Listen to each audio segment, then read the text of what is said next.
President Trump says Cuba is next on his foreign policy agenda. Speaking aboard Air Force One, last night he declared the communist island a failing country headed for collapse.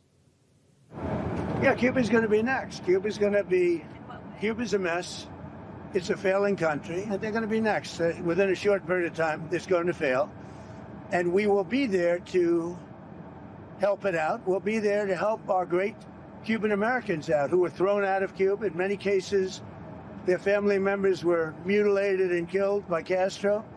Well, Cuba's going to be next, yeah. Blackouts in Cuba have stretched past 20 hours a day now. Hospitals can barely keep emergency rooms running, and protests have erupted across the island, including an attack on a Communist Party headquarters office earlier this month.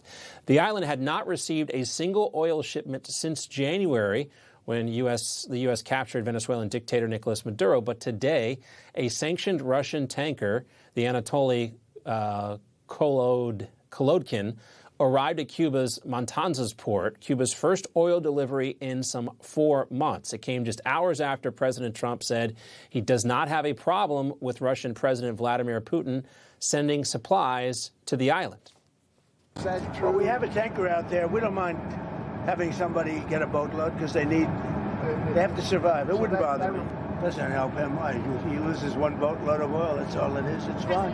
If he wants to do that, and if other countries want to do it, it doesn't bother me much. It's not going to have an impact. Cuba's finished. They have a bad regime. They have very bad and corrupt leadership. And whether or not they get a boat of oil, it's not going to matter.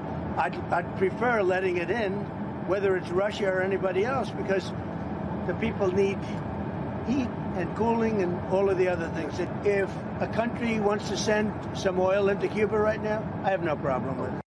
So tracking data shows the oil tanker's resources could produce about 180,000 barrels of diesel for the island nation, enough to feed Cuba's daily demand for 9 to 10 days. Why is President Trump okay with this? Welcome in Rebecca Grant. She's a national security analyst and senior fellow at the Lexington Institute. So, Rebecca, great to see you again, as always. Why is President Trump so cool about Russian oil arriving in Cuba?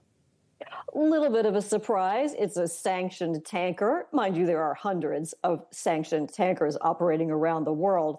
But President Trump really told us he doesn't think one shipment with 9 or 10 days worth of oil is going to make any difference. Let me add a little bit from Secretary Rubio, who said in France that there is not really a blockade. It's that Cuba is looking for free donations of oil, and with Venezuela out of the picture, no one's willing to provide that. The bottom line here is both Rubio and Trump still are intent on changing what they call the system of government in Cuba, and doing that by economic collapse.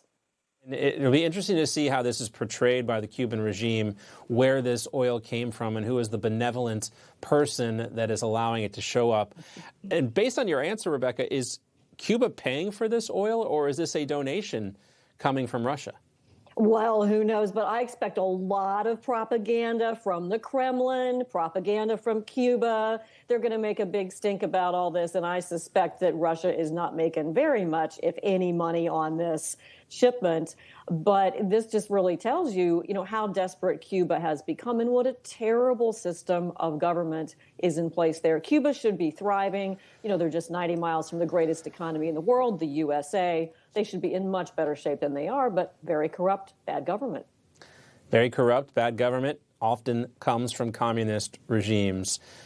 It's what happens. Let's talk a little bit more about Secretary of State Marco Rubio providing an update on where things stand in their negotiations with the Cuban government. Here he is. Well, there's a lot of reporting that there's a lot of fake. All right, any reporting on Cuba that you didn't get from me or the president is a liar, because they're the only people working on it. Do you still want regime change? I'm just warning you guys. All these sources that are pitching you on Cuba don't know jack. Okay, they're not in the mix.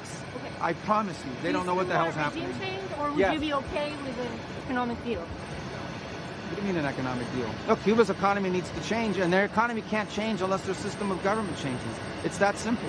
Who's going to invest billions of dollars in a communist country? Who's going to invest billions of dollars in a communist country run by incompetent communists, which is even worse than communists? The only thing worse than a communist is an incompetent communist. I don't know. It's been a while since we had any competent communist, what even that was. It's hard to say, Rebecca. But you can tell from Marco Rubio's body language and his, he was kind of gobsmacked by that question in the first place. Of course, Cuba cannot continue under a regime and an economic system that has failed its people for generations. Well, I love Secretary Rubio, and I think he's doing a marvelous job. And as he told us there, he is the #1 action officer in Team Trump working Cuba. I have no doubt that they're going to get the kind of changes that is going to be a top priority before the end of this administration. And interesting, of course, that Rubio says, if you heard it from anybody other than basically me or the president, don't pay any attention. You can really see his passion there. And never mind Iran, China, all the other issues we have going on, Rubio is still laser focused on getting a better day for Cuba. Yeah, authoritative in his answer there. And I don't know if you saw this or not, but 2 sailboats from the leftist aid convoy that went down to Cuba, or at least tried to, went missing at sea on Thursday. After losing contact with Mexican authorities, here they were before getting lost at sea. When we look at the situation that Cuba is enduring now, when we look at the situation of Palestine, of Lebanon, Yemen, Iran, Venezuela, Brazil, Mexico, Colombia, it's all the same. It's the same enemy. United States imperialism and Israeli Zionism have been trying to dominate and impose a system of exploitation, oppression, and destruction of nature all around us. And when we look at the situations, even the methods are similar. They try to criminalize. They say that they are terrorists. So they put Cuba in the list of countries that supposedly would support terrorism. And they do the same with Palestine. And they commit a genocide there. Well, maybe he should make sure he can navigate before he starts lecturing all of us on how oppressive the United States was. And by the way, Mexico's Navy scrambled aircraft and found them Saturday 80 miles from Havana. So, I mean, you can't pretend to offer someone aid if you yourself need to be rescued. Yes, and what he says is all wrong. But don't forget, there is an important national security dimension here with Cuba. Russia has used it for mischief for years and still does a base there. China has listening stations. Long term, we cannot have Cuba falling more and more into the orbit of Russia and China as part of cleaning up the Western Hemisphere. Got to do it. Got to keep this part of the world safe from our adversaries. Rebecca Grant, thank you so much. Great to see you. Thank you. Information. Truth is freedom. Is Newsmax. It's real news for real people.